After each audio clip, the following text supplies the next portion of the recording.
सूक्ष्म, लघु और मध्यम उद्योग राज्य मंत्री भानु प्रताप सिंह बीजेपी के जनसंवाद कार्यक्रम के तहत सिरसा पहुंचे। इस दौरान वो सिरसा के विधायक गोपाल कांडा के आवास पर भी पहुंचे, जहां वरिष्ठ बीजेपी नेता गोविंद कांडा के नेतृत्व में उनका अभिनंदन किया गया। सिरसा के विभिन्न सामाजिक, धार्मिक और अन्य संगठनों के प्रतिनिधियों ने फूल मालाएं पहनाकर केंद्रीय राज्य मंत्री भानु प्रताप सिंह का स्वागत किया। इस दौरान केंद्रीय राज्य मंत्री ने बताया कि बीजेपी के शीर्ष नेतृत्व ने पूरे देश में 143 लोकसभा क्षेत्रों का चयन किया है और इन क्षेत्रों में केंद्रीय मंत्रियों को जनसंवाद का दायित्व सौंपा गया है। उन्होंने कहा कि बीजेपी की राष्ट्रवादी नीतियों से पूरे देश में राजनीतिक माहौल बदला है। वहीं उन्होंने गुलाम नबी आजाद के कांग्रेस छोड़ने के फैसले का स्वागत भी किया। साथ ही कहा कि देश भर में प्रधानमंत्री नरेंद्र मोदी के नेतृत्व में विभिन्न योजनाओं को लागू किया गया है। विशेष रूप से सिरसा जो हमारी लोकसभा है हरियाणा की, इसी तरीके से देश में करीब 144 लोकसभाएं हैं।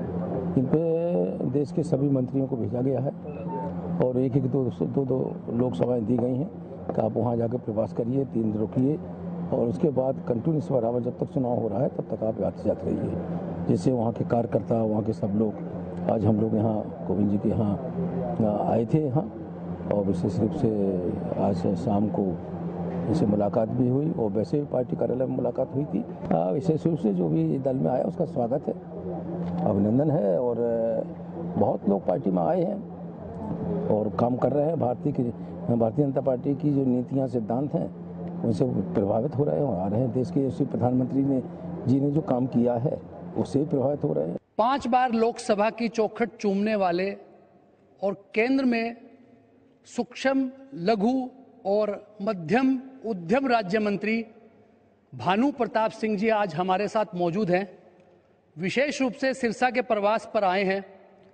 केंद्रीय भाजपा समिति ने उनको दायित्व सौंपा है जनसंपर्क का। स्वागत करते हैं भानु प्रताप जी का और जानते हैं कि आगे किस प्रकार से गतिविधियां रहने वाली है। भानु प्रताप जी, स्वागत है आपका हरियाणा न्यूज़ पर। क्या कुछ गतिविधियां इस प्रवास के दौरान रहने वाली हैं? विशेष रूप से हमारा जो संगठन, राष्ट्रीय संगठन है, पिछले 2019 के चुनाव में इसी तरीके से मंत्रियों को जिम्मेदारी दी गई थी, उसी तरीके से 2024 के चुनाव के लिए हमारे संगठन ने सभी जितने भी मंत्री हैं सबको दायित्व दिया है। 144 लोकसभाएं हैं, 144 लोकसभाएं चिन्हित करके और सभी मंत्रियों को भेजा है। उसी के तहत हम यहाँ आए हैं। राजस्थान भी हम जाएंगे, यहाँ भी आए हैं और आज सुबह से यहाँ घूम रहे हैं और विशेष रूप से संगठन के साथ बैठ के वार्ता करना और अन्य संगठनों से मिलना, सभी लोगों को, अधिकांश सभी लोगों से मिलना, सभी लोगों का जानकारी करना, इसके लिए हम लोग यहाँ आए हैं। क्या माना जाए इसे लोकसभा 2024 के चुनाव की तैयारी के रूप में देखा जाए? देखो, हम लोग भारतीय जनता पार्टी कार्यकर्ता हैं। एक चुनाव लड़ते हैं, दूसरे की तैयारी प्रारंभ कर देते हैं। 2019 में हम लोगों ने लोकसभा का चुनाव लड़ा और उसी समय से 2024 की तैयारी करना प्रारंभ कर दी थी। और भारतीय जनता पार्टी तो एक ऐसा दल है जो देश के लिए काम करता है और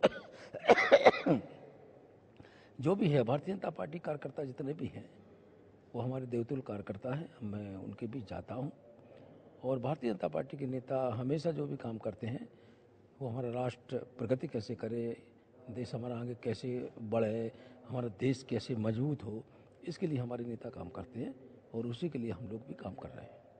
आप संगठन की मजबूती के लिए और जनसंपर्क में लगातार लगे हुए हैं। दूसरी ओर देश की एक बड़ी पार्टी रही है, आपने भी 5 बार लोकसभा में रहते हुए देखी है तमाम देश की राजनीति को, किस प्रकार से कांग्रेस एक बड़ा संगठन था, आज बिखराव की ओर है, आज गुलाम नबी आज़ाद भी छोड़ गए। किस रूप में देखते हैं आप इसको?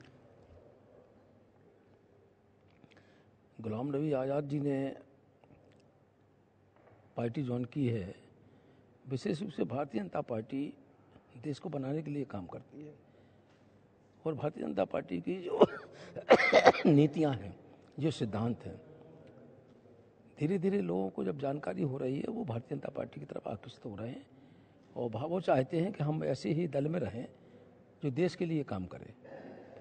हर देश का प्रत्येक नागरिक चाहता है कि हम भारतीय जनता पार्टी के साथ मिलकर काम करें और भारतीय जनता पार्टी के नेता देश के लिए काम करें और देश के लिए काम करते हैं। हम लोगों ने तो वो दिन देखे हैं जब कई बार ऐसी स्थितियां आई हैं कि हमारे बड़े नेता सरदार अटल बिहारी वाजपेयी जी ने पूरी की पूरी ताकत किसी दूसरे दल को दे दी थी। उन्होंने चिंता नहीं की थी क्या होगा, लेकिन वो देश बनाने के लिए दी थी।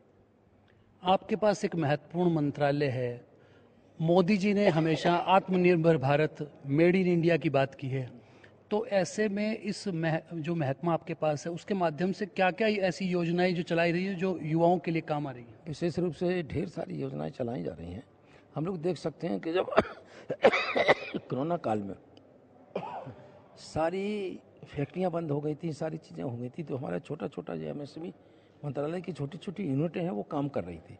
गांव में रहने वाले लोग काम कर रहे थे और वो करने के बावजूद भी जब ये फैक्ट्रियां कुछ शिथिल होने लगी या बीमारी होने लगी तो देश के उसी प्रधानमंत्री नरेंद्र भाई मोदी ने विशेष पैकेज के माध्यम से हमारे मंत्रालय को लिए 5 लाख करोड़ रुपए दिए और उसमें से इन यूनिटें जो हैं फैक्ट्रियाँ जो थी उन्हें 3.49 लाख करोड़ रुपए अभी तक दिए जा चुके हैं। अब 1.5 लाख करोड़ रुपए और है जो अगली साल तक ये योजना चलाई जाएगी। ECGL योजना, उसके अंतर्गत इन फैक्ट्रियों को सुदृढ़ किया जा रहा है और विशेष रूप से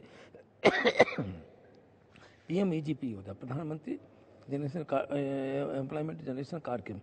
इसके अंतर्गत जो योजना है उसमें गरीब लोगों को लोन दिया जा रहा है और उस लोन के माध्यम से सामान्य वर्ग के लोगों को 15 से 25% तक सब्सिडी दी जाती है और SC वर्ग और कमजोर वर्गों के लिए विशेष रूप से 25 से 35% की सब्सिडी। विपक्ष का आरोप है कि योजनाएं खूब हैं, बेरोजगारी उतनी ही बढ़ती जा रही है और ईडी और सीबीआई का जो लगातार दुरुपयोग किया जा रहा है, चाहे वो सोनिया के मामले में हो या दूसरे तमाम लोगों के मामले में।